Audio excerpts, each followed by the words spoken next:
There was a time when hats were all the rage. Although they aren't the must-haves they once were, women still love them. For the past 23 years, Suzanne Newman has been making gorgeous custom hats all by hand in her Manhattan studio. Her career started with a chance encounter. I happened to walk into a little hat shop that was on 59th Street and talked to the owner, Josephine, and admired her store. And she tapped me on the shoulder and she said, "My dear, my shop's for sale." And it was from then on I decided this is something that I really wanted to do and could do. I had been sewing all my life, and so that's how I started. Today, Suzanne Couture Millinery is located just off Madison Avenue on 61st Street. Most of my clients have special events. I also have a lot of overseas royalty in England and France, all over. She also makes hats for women to wear to the Kentucky Derby and the Ascot races in England. The most important thing about making a hat for someone is to put together the event, what her facial features are, what hat will look good on her and is appropriate for the occasion, as well as matching her ensemble. And it really depends on how a person carries themselves. A small lady can carry a big hat if she has the attitude. One of Suzanne's biggest events of the year is the annual luncheon for New York Central Park Conservancy, the wonderful organization that helps preserve Central Park. When you go to see the event, it's just a sea of hats. This year, Suzanne made a hat for me to wear. I measured Martha's head, and so the hat is made precisely to her head size. She uses wooden molds to make her custom hats. The molds, made from basswood, date back about 50 years. Most come from a company called La Mode Hat Blocks. Based in Minnesota, they're one of the few, if not only, remaining hat block makers in the country.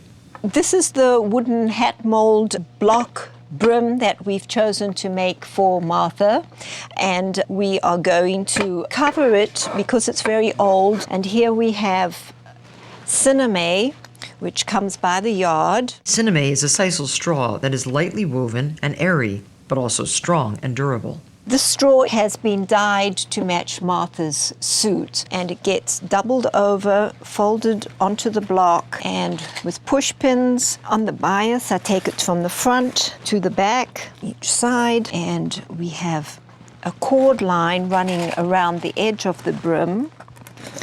And once that is insecure, you pull it tight. Suzanne uses a steam iron to mold the straw to the block.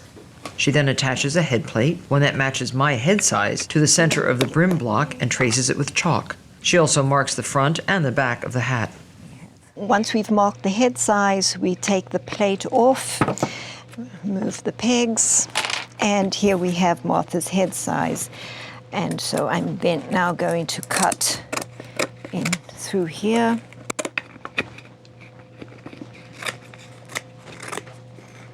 Here we have a piece of stitch which is basically glue, and we take that around the crown to secure it. It gives a little extra strength into the head size. She cuts the brim along the edge formed by the cord. And now we have the brim cut and ready to be wired. Using a zigzag stitch, she attaches a steel wire to the edge of the brim. The brim is finished up with a second piece of cinnamon cut on the bias, sewn in place and then doubled over and hand sewn. Next, it's time to make the crown, the top part of the hat. Now we're going to block the crown pretty much the same way as we did the brim. The crown and the brim are then pinned together. We've finished pinning it, and now the crown is going to be attached to the brim, and we're going to give a nice big strong back stitch to secure it. Suzanne uses the same hand-dyed straw to create the trim. We've cut a triangle and we're going to make a little trumpet shape, and the edges are rolled down by hand. She dyes feathers to match the straw and then attaches them to a wire using glue and silk thread. Now we're going to create our tulip effect. She then adds the tulip and wraps it all with silk tulle, also dyed to match. She joins several of these flowers together to make a bouquet. And finally, she attaches the bow and flowers, and my hat is finished. And here we have the finished product, Martha's hat, ready to go. No matter what I do or where I go, I'm always thinking about hats. I don't think I will ever be able to leave it. It's in my blood, it's what I do, and it's what I love to do.